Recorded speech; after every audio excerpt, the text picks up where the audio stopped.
everybody. Welcome to the Beyond the Peloton podcast. I'm Spencer Martin, author of the Beyond the Peloton newsletter. I'm here with Andrew Vontz from the Choose the Hard Way podcast, betterlab.io. We are talking gravel. We got Andrew's big gravel episode and then a few road news items. Whoa! from big developments in gravel. Yeah. Yeah, they might need it. We'll get into that. But Tom Pidcock, we talked last time we recorded, which was not last week. We missed last week. We apologize greatly. It came at great personal cost to both of us to miss that. We have not been the same since. But Tom Pidcock, we thought he was going to go to Q36.5. Now he's going back to Ineos, question mark. I don't know if that's as straightforward as it seems. It seems like there's some fences that can't be mended. And then a few other ins and odds and ends that we'll get to if we have time. But Andrew, do you want to plug anything before we get going? Spencer, you know that I do. Sleep wearables often end up just ruining your sleep. They ruin your ride. You see that lack of deep sleep and that sleep staging information. You see that red sleep score. The reality is that sleep wearables often just make you more anxious, and they don't actually help you sleep better. They don't help you doing any of the things that actually improve your sleep. That's why I would like for you to go to the Apple App Store and download the Better Lab today. What we do is help you mindfully build science-backed practices to sleep better that stick. And I know that we've got many Beyond the Peloton listeners out there who have tried the app. They find that it really helps, it works, and they feel better, they sleep better, and they have fun doing it. So check us out, the Better Lab in the Apple App Store, and you can also learn more at thebetterlab.io. I mean, I don't know if this is not canon, this ad, but the Better Lab, the way I find it helpful is it will just it will get up in your face. It gets up in your grill. Like bedtime starts approaching and it won't let you forget about it. I start getting manic texts from the Better Lab. Hey, get to bed. Hey, get to bed. Get to bed. It's bedtime. Get to bed. And you know what? It works. I respond well to that type of management. So I can't recommend the Better Lab enough. I've actually started to go to bed on time because I don't want to disappoint my AI chatbot from the Better Lab. And there's more to it. It's not just an AI chatbot. It's a whole system. We've worked with top behavioral and sleep scientists and practitioners who've worked with pro athletes, elite military units, and lots of other top performers and everyday people like us. So it's simple. It works. Please check it out. It's going to make you the best gravel athlete that you can be, Spencer. And that's our topic today. That is our topic. Even though I'm just reflecting back in the last, 10, 15 years. Tomorrow is Valmont cyclocross. And we're not even talking about it. That's how far cyclocross has fallen from its glory days. When would you say it peaked? Like 2010 through 2014? It was a big deal. And now we're just glossing over it as though it's not even important. Yeah. And I know that you and I and our friend Jonathan Kaplan and probably at least a dozen other people were checking in on Exact Cross and the UCI World Cups, maybe hopping on our VPNs to get some of this world-class cyclocross content, watching Eli Iserbyt stomp the wheel of a much larger rider who I'm sure could violently handle him in a context outside of a race, but graciously forgave him. And that's what's beautiful about cyclocross. I thought he handled that really well. You could imagine that not going well. The power move is make him change bikes. It's like, all right, you stomp my bike. I'm riding your bike for the rest of the race, bud. Here you go. Totally. Although I think the Alpecin rider was about 1.5 feet taller than Eli Iserbyt. He's got to ride a 48, maybe a 47. Yeah, good point. I mean, I saw Wout Van Aert on Instagram Live recently. Right. Live Instagram stories. It looked like he was on a child's bike. It's like, what is happening here, people? Yeah, he's actually shrinking. Yeah, I think just to get a lower stack, he's actually going to be on a Strider bike in 2025. They'll have to rig up like a ceramic speed bottom bracket to put on a Strider bike, and that's what he's racing in 2025. Speaking of 2025, Andrew, and I'm going to need your help here because I'm going to say my interest in the LifeTime Grand Prix is not through the roof. We'll get into this, but LifeTime Grand Prix, this is the big gravel, calendar. They roll up the most popular gravel races in the United States, make them part of a single event. There is a prize purse that you can compete for, but only if you're pre-selected by LifeTime before the season to compete for it. Initially, I'm just like, you've lost me there. So you're like selecting the people who can compete in your competition. That feels undemocratic to me. But this year, there was 30 riders from men and women for 60 total. Is that right? Yes. And I mean, they all, like, obviously they're going to select people with strong social media followings. So those people can push the LifeTime Grand Prix and make it more popular. So if you're Jeff Kabush living in Squamish or something and all you care about is riding your bike, you'll probably be left out. And he's not very happy about that. So going into 2025, they're slimming it down to 25 each, but it's only 22 are selected. And then there's 3 wild cards per gender or per men and women for 6 total. So there'll be 25 each, 50 total. So they've cut 10 off. And they've cut 6 off of the not automatic, but I guess like disclosed season long competitors. And I think the idea is if you do well enough at Sea Otter, going into Unbound or even after Unbound, which is the second one on the calendar, they then like draft you in. They're like, now you're in the LifeTime Grand Prix and you can compete for the overall prize, which we should say is not that much. Am I crazy for thinking, like, you texted me a picture? I think it was Keegan Swenson. Full disclosure, I don't know what Keegan Swenson looks like, but it was a $30,000 check for winning the LifeTime Grand Prix. Is that correct? Yeah, men and women both had a $30,000 first prize, which mean, at Tulsa Tough, that's what they're paying out, man, in the Cat 4 race. Yeah, that's like the Cat 4 mid-race Grand Prix, mid-race Preem. I feel like at this point, Spencer, we probably need to make a commitment to being on the ground at Tulsa Tough 2025. Is that something we could do? I think so. We really biffed it this year because I don't know if what's his name, Moritz, if he's not back, is it even Tulsa Tough? Like, I would have loved to been on the ground to see that guy win. Yeah, I mean, what's going on with Luke Lamperti in 2025? Is he still at Quick Step? Got to defend his title. Is he coming back to defend? Yeah. We did miss. So now you're just putting me in the hole of depression. We missed a really good Tulsa Tough. He is signed for next year at Quick Step. I think they're going to want to see some results outside of the state of Oklahoma, though, to when they go look at that contract to extend it. But yeah, we should go to Tulsa Tough. But 30, it sounds okay. I don't want it to sound like, oh, I'm like $30,000. Like, that's not a lot of money. But when you consider, when we had Scott McGill on this podcast, he made it sound like these riders are paying out of pocket for everything. Like, they collect their sponsor funds at the beginning of the year. It's like being a pro surfer. And then you decide, what events do I want to go chase with this pot of money that's been given to me? And prize money supplements that. So I would bet that these riders have to pay to go to every race, which is expensive, pay to stay at these races, or maybe the race sets them up with host housing. But, like, some people have full-time mechanics. Like, that can't be cheap. Or they have a shared mechanic they share with other riders.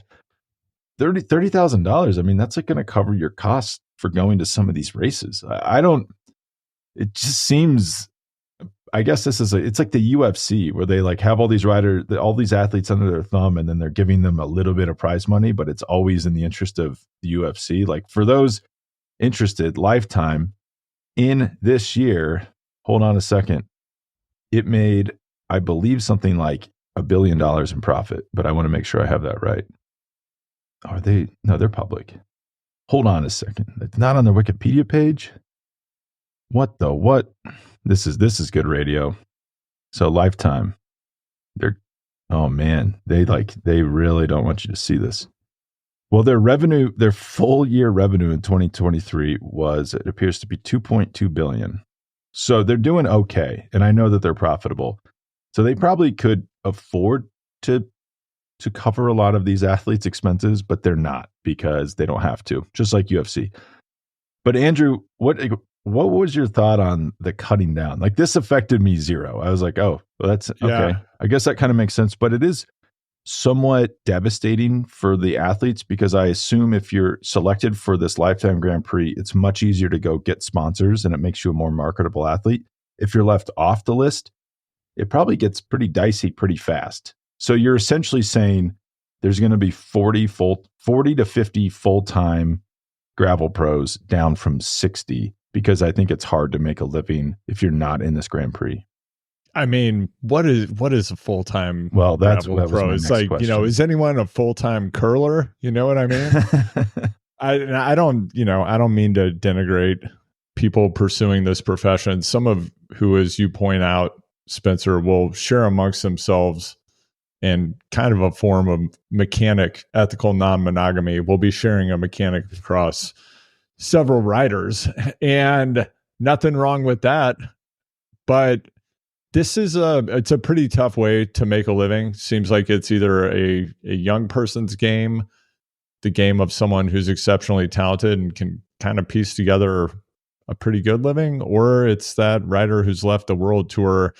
And, the Grand Prix itself, we've talked about this a bit. I do feel like the Leuven World Championships over in Belgium that have passed recently, this is kind of gravel's Altamont moment. This is the Hells Angels are out there, and we have this crux moment similar to Norba and the UCI in the early to mid 90s, where this cool cultural phenomenon is happening in the United States. It spreads globally.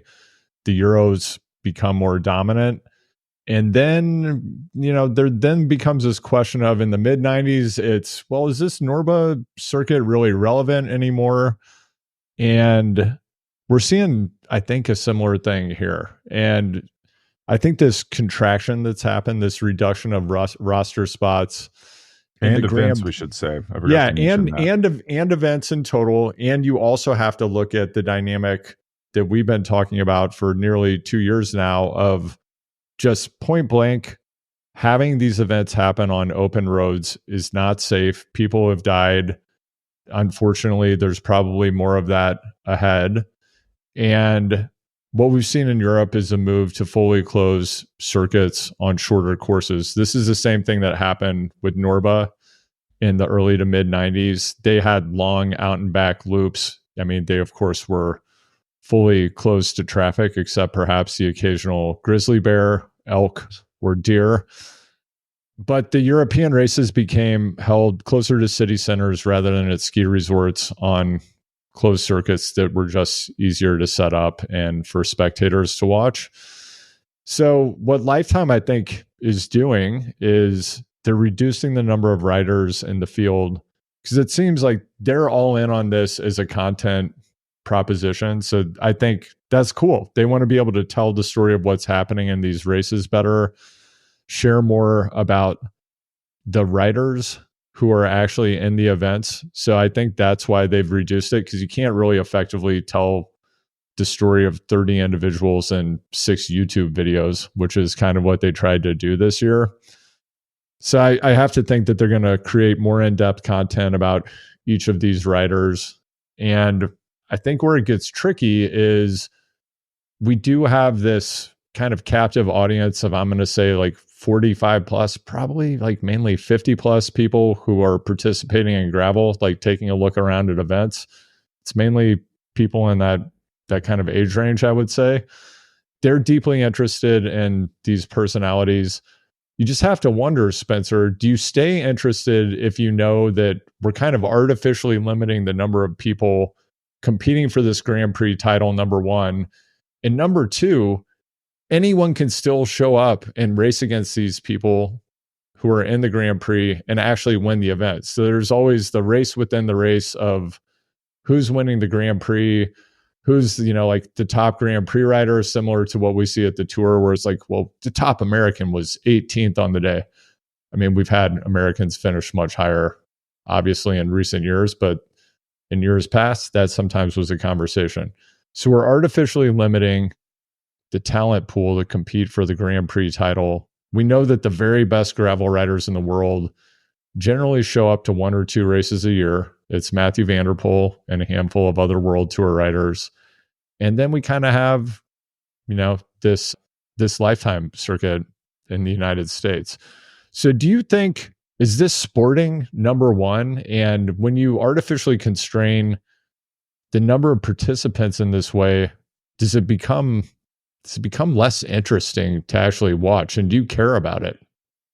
No, I don't care about it. But let's let's just like set that aside for a second. Yeah. I Okay. do, Spencer doesn't I care. do think it Got it. does make it less interesting. And here, I'll just list everything you said. I agree with, by the way, especially Okay. the migration, the great migration to Europe. This feels exactly. I'm a younger Yeah. man than you, but Yeah. some of my earliest memories are Norba disappearing. So this feels very similar to that. And so there was how many events? 7 events in 2024. 1, 2, 3, 4, 5, 6, 7. They've dumped 2 of the altitude events, Crusher and the Tusher, the Rad Dirt Fest. They've added Little Sugar mountain bikes. So now it's Little Sugar, Big Sugar. Logistically, that makes sense. That also makes sense. But that means that, so 1, 2, 3, 4 of the 6 events, 2 of them are basically the Walton's private. Right. That's what I was going to say. Yeah. It just feels like this is now, eventually the LifeTime Grand Prix will it will just take place in Bentonville, and gravel will become like a Bentonville specific thing.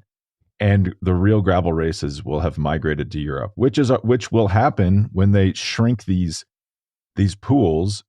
That I just worry a little bit, like the Galapagos, has all these unique species because it's separate. It's like US gravel becomes so separate from European gravel. But what happened in mountain biking? American mountain bikers got very, very slow because you're separate. You're not in the oxygenated competition pool, and you just get slower and slower and become your own thing, like your own kind of mutant version of the sport. Right. But it will become uncompetitive. And here's my big worry. Like Lifetime, the company, is propping gravel up almost entirely in the US. If Lifetime wants to, they could take this down to 10 riders, and all those other gravel riders would lose their livelihood. That's a bad sign. If one company can turn the faucet on and off, it means there's not a real market for that. It's just whatever Lifetime decides. So, like, what if Lifetime has a few bad quarters in the gym game? Do you think they're going to keep supporting something? Like, they're just going to go down. It's going to be like Sea Otter, Unbound, and the Sugars. Yeah. And they'll have 10 riders contesting them, and they'll make some money, I guess, because they'll cut all their other costs. That's to me the big red flag. It's like, this is not a healthy ecosystem. This is Lifetime supporting a subset of a subset of a subset of a sport that is actually moving to Europe, just like every other subset of the sport has moved to Europe. And it doesn't feel like the US is going to keep pace. If you're, Keegan is in the first gen of these really good gravel riders, but the next Keegan will probably be in Europe, don't you think? Like, yeah, I mean, must already be would be the next like American Keegan, like, will probably go to Europe to race because they won't be able to make a living doing this provincial race series that isn't really connected to the rest of the world. I think the irony is that it's likely to be your son. It's like he's starting at Valmont, and like he's going to end up becoming like dominant in gravel, and you're going to have some kind of falling out with him. He does talk about gravel a lot. I'm like, we don't need to talk about it. He's like, I want to go on a gravel ride. Is that a gravel bike? I'm like, we don't need to talk about that. Okay. But his big takeaway from the tour as well was the Ineos Grenadier, like the actual car. The car. Right. I mean, this kid sounds pretty sharp. It is a cool car. I mean, the team is whatever, but I have to say it's an environmentally destructive but very attractive vehicle to me. It is very, very attractive. Also very environmentally destructive. Very environmentally, only makes sense if you live in a very specific off the grid place. Yeah, like you need to get to Whole Foods in Boulder, for example. Yeah, and your Rivian's broken down. You need to tow someone's Rivian that has a dead battery in the Whole Foods parking lot, or there's been a natural disaster.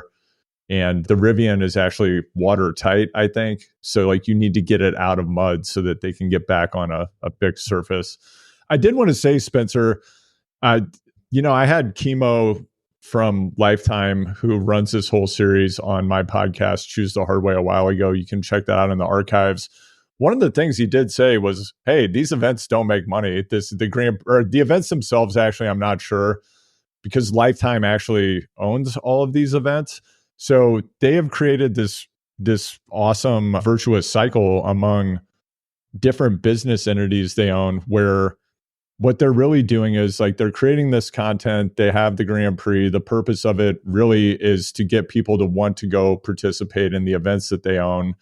And that's what they did with the Rad and Crusher and the Tusher. They also own those events.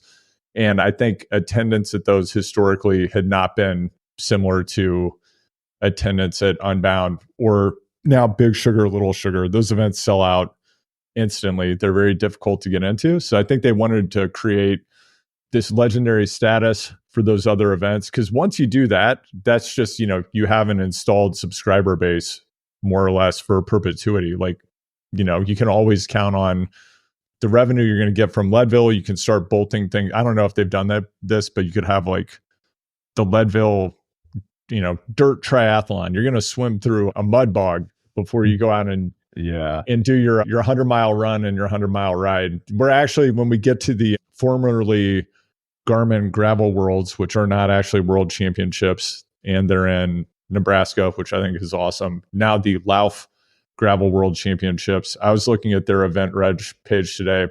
They've got it. I mean, they've got everything. They have running on gravel. They have the bike races. I think they might even have big wheel races. They do have a gravel triathlon. It's getting even more specific than Xterra, which I recently learned still exists. So to kind of wrap up this long monologue here, I feel like the Spalding Gray of gravel right now. They're driving demand for their events. This is really a content marketing play. The Grand Prix itself is a loss leader. And the question is what happens over time once we start to get into, the same train we've been in before with all these other fads in cycling, whether it's Grand Fondos, 24-hour mountain bike races. There are a few. Too. You mentioned Xterra. But there are a few that are winners. I actually don't know, but I'm curious. Does Lifetime own 24 hours of Old Pueblo? Well, isn't speaking of Grand Fondos, like New York City Grand Fondo, that thing must be a cash cow. That's like the last of the Mohicans for Grand Fondos. We should also say I didn't quite realize they owned all these. This begins to make a little bit more sense. You're also forgetting the ultimate goal. You're hearing about Lifetime so much, you're so into the Lifetime Grand Prix that then you're looking for a gym and you say, oh, Lifetime, I know that name. I'll join that gym. And then you can't ever cancel your gym membership and you stop going and they make a ton of money on people that never actually visit their gyms. Right. But also, did you notice 2 of these 6 events are mountain bike races? Like, is gravel just turning into mountain biking? Well, it might be. Also with the Rad and Crusher and the Tusher, I don't know I've heard mixed feedback from gravel pros about these events. I think the Rad is you basically like do a gigantic climb and then it finishes on a climb. One of them is just like an out and back. You ride up a gigantic climb for like 50 miles and then you go back. Crusher and the Tusher. Okay. Yeah, that's Crusher and the Tusher. So I don't think there's a lot of love lost here. The Rad was not the Rad. Crusher was canceled this year because of wildfires. And think about how much money they lost. I don't know if you can insure an event like this against a natural catastrophe like that. And I think in some of these areas, that's not, unfortunately, that's not anomalous. It's probably something that could happen again. Well, yeah, we'll talk about that with SBT in a second. We also should say, like, I don't totally know where Crusher and the Tusher, I don't know where the Tusher is. The Tusher, I believe, is in Utah, right? It's in Utah, somewhere in Utah. But like, I know the Rad is not convenient to get to. Like, it is in Trinidad, Colorado, which I didn't know existed until the race. It's very far away. Okay, so it's in Beaver, Utah at the Eagle Mountain Ski Resort. It's got 10,500 feet of climbing. The other thing is for the people who actually make it into the Grand Prix, and again, most of them are upside down for sure. Like this is similar to the journey person crit racer in 2003 that's working a full-time job and then hopping around going to crits at that point in time. They're just scraping by, getting to these events, and to be competitive at these high altitude events, you need to spend like a month at altitude, So that was, I think, pretty prohibitive. Leadville is, I think, kind of accepted. Like Keegan's going to win that. He's the best in the world at high altitude, unless something unusual happens, which always can in bike racing. But if you're one of the athletes in these events, if you want to do well at the high altitude events, and you have 2 high altitude events spread out on the calendar, you're spending 2 months at high altitude, you're renting an Airbnb, probably with like 9 to 14 other graveleros. So like it's a lot of loot, man. Stacking a lot of racks to get out there. Yes. And I mean, so they had 7 events and 3 of them were at altitude. And as you say, like Keegan lives at altitude. So that's great for him. It's great for the people that live at altitude or can afford to do an altitude. I mean, you want to do months. That's not really feasible if you're coming from Australia, if you live in Canberra, like Brendan Johnston. No, totally. You're just like immediately you're not competitive in the Grand Prix because you can't simulate that altitude acclimation. So this makes it more fair, I guess. I kind of don't mind dumping those events, even though Crusher and the Tusher, that's like one of the original gravel events. It makes me sad that it's gone. But I guess, of course, like noting you're starting from the premise of like you really kind of don't care at all. But this, right? I don't care at all. I mean, I only watch them all and pore over the results in detail. But I definitely don't care. I'm definitely not mad that they dropped those events. Starting from the premise that I don't care about this and don't really consider it legitimate, it is actually pretty interesting. Like even what I actually LifeTime owning all of these events and how they make that work financially. That's interesting. And this won't happen because of just that. LifeTime owns the events; they're driving demand for the events.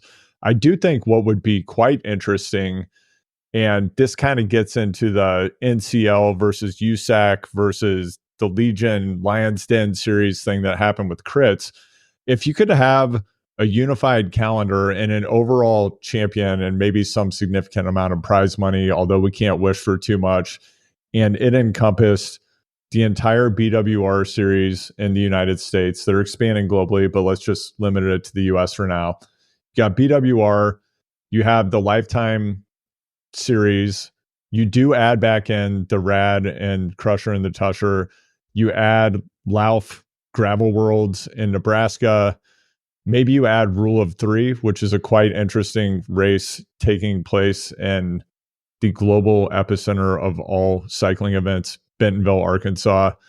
And you also add in SBT, even if it's this new circuit race format. Then I think you've got something pretty compelling. This is never going to happen, but that would be pretty cool. Because that's what these riders are doing anyway. They're just like piecing together across these 4 or 5 different sets of events. And then a handful of them are YouTubing heavily about the LifeTime Grand Prix. But how much longer are we going to be interested?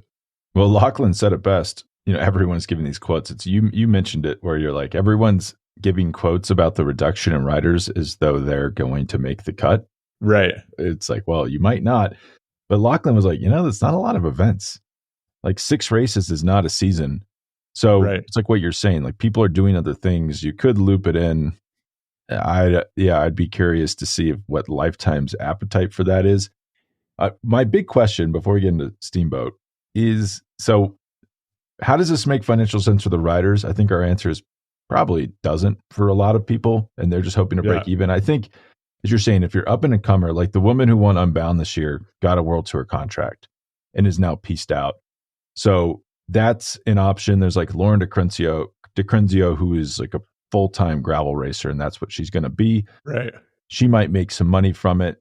But then there's also veteran riders who have a relationship with a bike brand.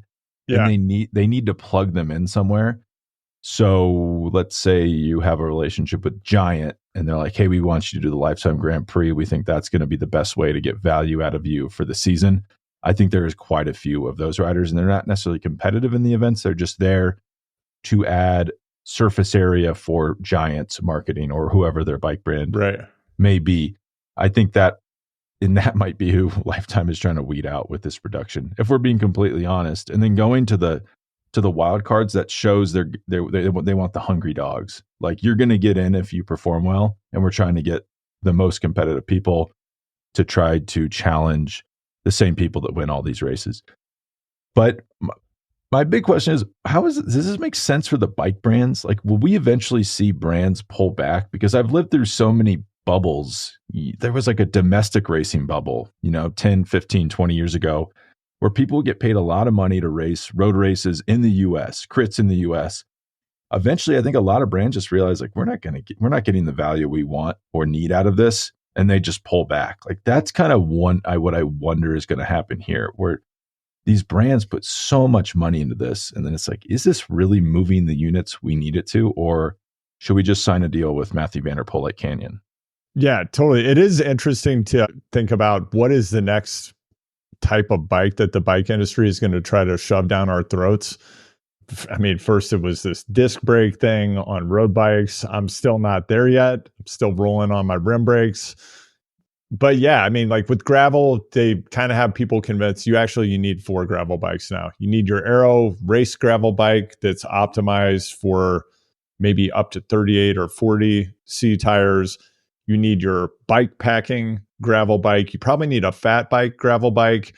And then you need your gravel bike that's aero optimized that can run mountain bike sized tires. And if you don't have those 4, I mean, you might as well be dead. That is, we listen to there's like a very popular tech show, and they are convinced that you need multiple road bikes, like for different type of terrain. Have you noticed? So there's this guy that's pretty good today. Pogacar wins a few races today. Just to be clear, this is the artist formerly known as Tade, and as Spencer has pointed out on previous episodes, he's now correctly pronouncing his name.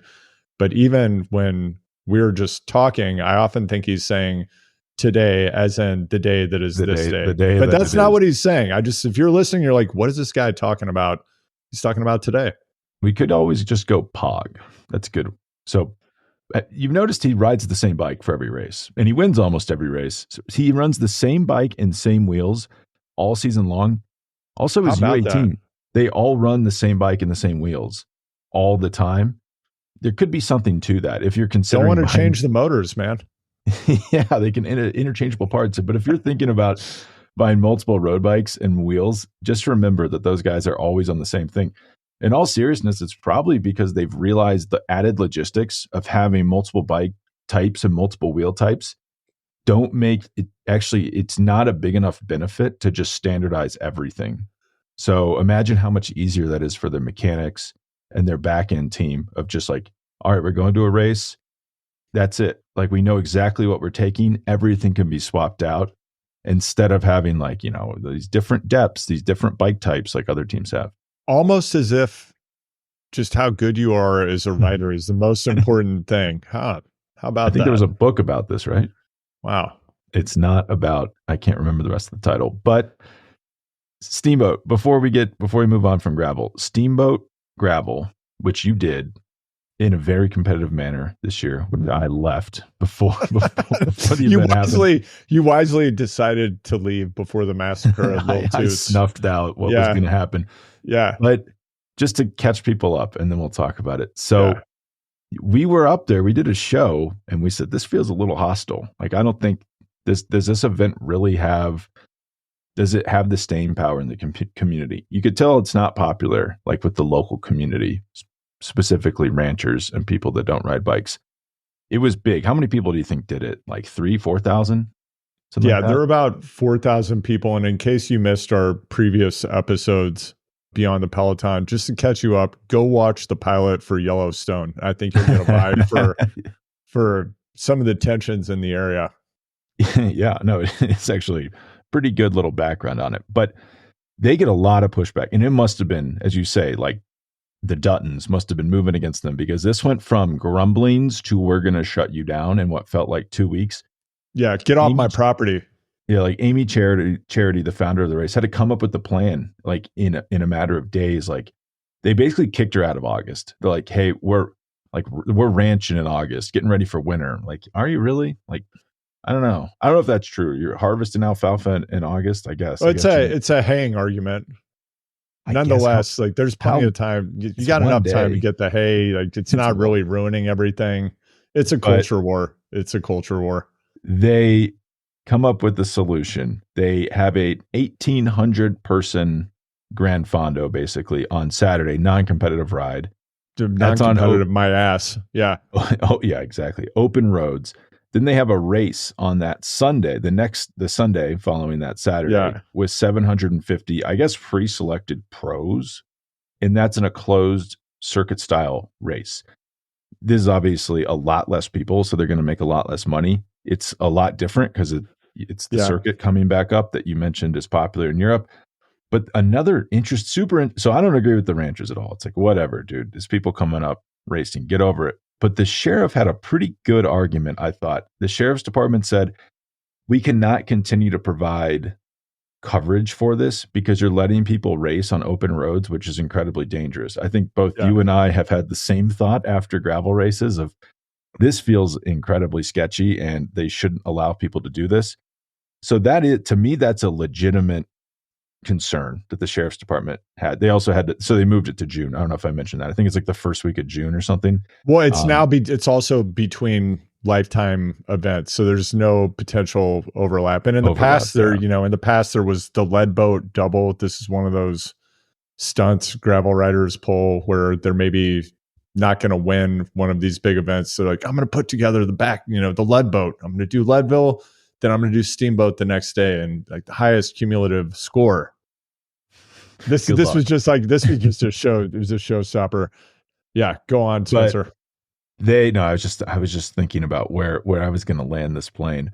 I mean, it's significant because I was shocked. This was a big event. It sold out in minutes, and you had to get on a wait list. It was very successful outside of its community, and it's just been like crushed. Like how many people are doing that this year? It's been crushed in the tush. Yeah, 2,500. So it takes a significant reduction in participants. There's been a riff at SBT. They get kicked out of their date. They're in June, which is like dicey weather. It could be good, could be snowing. You don't know. Yeah. But to me, it's like whatever. It's like you don't care about Steamboat. People are going to move on with their day. To me, this is not great for American racing. And maybe this wouldn't happen to a lifetime event.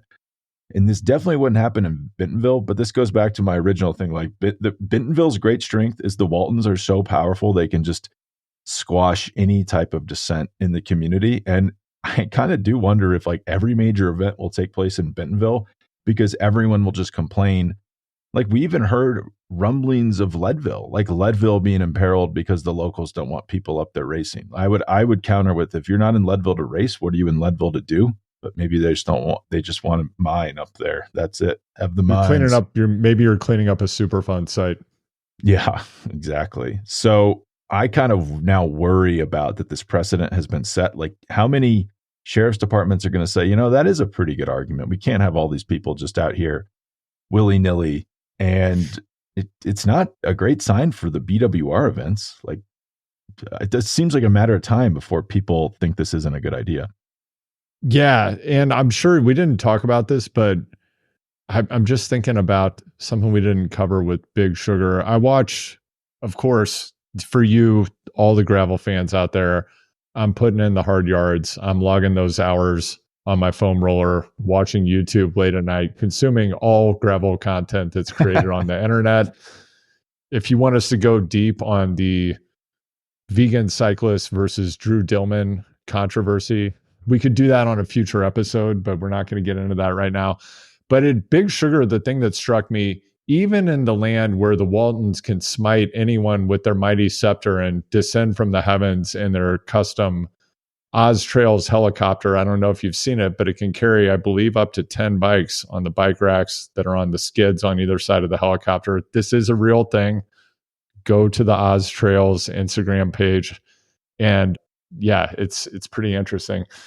But even there, Spencer, start of the professional Big Sugar race, where they did have separate men's and women's fields this year. We didn't talk about that. I think that's awesome. We're finally starting to see women getting to do their own race with their own start without the men's pro field influencing the outcome of the race, which is fantastic. It's something they've been asking for a long time. However, in the neutral rollout, they are out on the open roads. You see riders going over the double yellow line and you see oncoming traffic. And I'm just like, this is a professional event in an area that, as you noted, like this is the most really cycling friendly community, I think, in the United States, where the Waltons have a significant amount of influence. And even there, they can't shut down, 20 miles of road to get them onto the initial gravel. And I just kept thinking, I mean, they were in a rolling enclosure similar to the one we experienced at BWR Kansas. It just doesn't look safe. It's definitely not safe. Yeah. And then they get to the finish of the race, and we didn't talk about this, but it was interesting to see the battle between the ghost of World Tour Visma past versus present. We had Alexei Vermeulen, who did ride for Visma at the World Tour level. And then we had Colby Simmons, up and coming 21-year-old hitter, who I think, like his older brother Quinn, is a generational talent who's going to do huge things. He just kind of like pops off of his World Tour schedule, drops in, and absolutely destroys everyone. But Alexei, he was like, no, what did he say? This is fun because normally I'm just getting dropped. Yeah.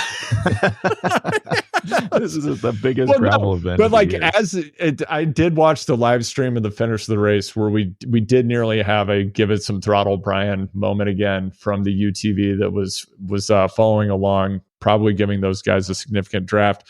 But as they get into the final miles of the race, it's just the classic, like they're coming into traffic with like hundreds of riders doing like the 25-mile fun ride while like Alexei's nuclear attack on the most significant feature prior to the finish happens. And that was just, I don't know about you. For me, Spencer, I don't really have that feeling of this is special because I'm riding on some trained professional riders are riding on. I'm not a professional rider.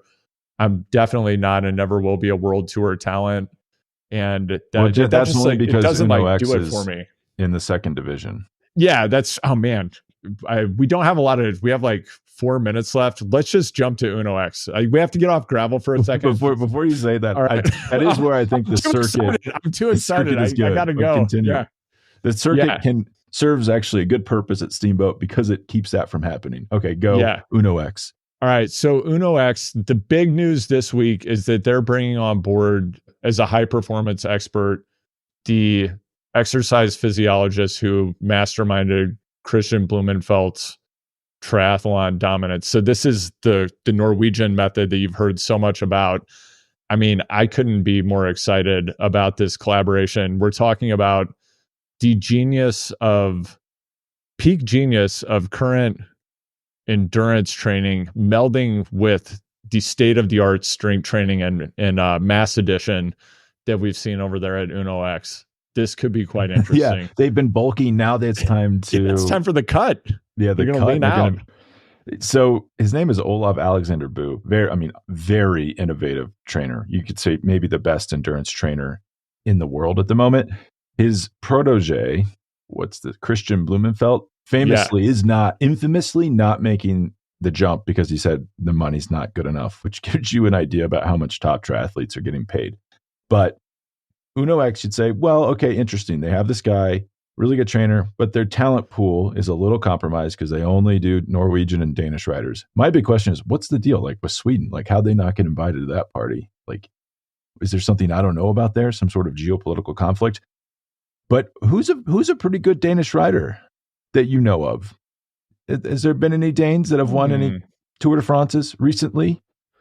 Jonas Vingegaard. Like what? I mean, I have no information on this. I don't think it's actually going to happen, but it kind of is an interesting thought. Like, well, what if Jonas goes full Danish, goes to Uno X, has the best trainer in the world, goes back to the Tour, beats today. I like it. But I mean, the question is, could he do it while age groupers doing a 25-mile fun ride or on the finish of like Alpe d'Huez? Right? Unfortunately, that is coming in the 2025 Tour. There will be age groupers riding right in front of the pros. That's a joke, by the way. But one more thing before we go. Tom Pidcock not going to Q36.5. I feel like and we don't know it. So I talked to someone on the inside recently who said, I don't think this is the end of the story here. Just doesn't seem like he can come back after pretty weird non-selection, deselection, told on the bus the day before Lombardia to get off the bus that he wasn't doing the race. Doesn't feel like literally told to get off the bus. Yeah. Because you know why? The bus is about to drive over you, pal. And there's all these theories. Like one of them, I don't believe it, but they were worried that he was going to podium and they'd have to pay him his bonus. Oh my God. That seems a little far-fetched. You know what? Actually, that makes a lot of sense. Yeah. Well, I can see it. It's crazy that we would even think that it makes sense. You know what I mean? Like if it makes sense to us, you've lost, Ineos. Like we should say, of course, that's not possible. But I would just stay woke on this. I don't know if he's going to be racing for Ineos in 2025. This seems like he's got to go somewhere. But I think you were one of the first ones to raise the flag of, are we sure this isn't just some big grand plan by his agent to get him somewhere that's not Q36.5? So I wouldn't be shocked if someone parachutes in with an offer that's not that team. Yeah, I know we do have a number of listeners who are currently or formerly Ineos riders and in the staff there. And I just want to say, I know we haven't caught up in a while. You can reach out to me at Hardway Pod. We can connect off the record. I really feel, Spencer, like a side project that might be coming for us in the not too distant future is like a serial style podcast series about the implosion of Ineos. It actually would be really interesting. Yeah. Yeah. We're just driving around Manchester, like recording a investigative pod that has, I don't want to get into this, that has a questionable validity on the conclusion we come to, but it would be a good time. We're going to go to the Manchester Velodrome facility. We're going to look at that giant treadmill Brailsford used to ride his bike on to stay fit. We're going to go to all of the recycling facilities to try to find out which one recycled the Jiffy bag. We're going to get to the bottom of this. And the cell towers, which ones were pinging when the call was made? And then we'll run out of money mid-series, just like Serial, and then have to ask for money to finish it, and then somehow flip they made some good coin from that.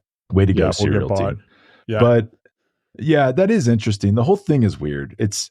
I'm curious to see where he goes. Meanwhile, Pogačar extends for 6 years at UAE. I mean, what are contracts even more? Like, what are they for? It seems like you can just leave a contract if you want, but I would like to know what the per year amount is on that. That's got to be, if Thomas Pidcock is making £5 million a year, I would think Pogačar is signed for, you'd think 10 million euros, right? At least, maybe more. So I'd be fascinated to get a look at that.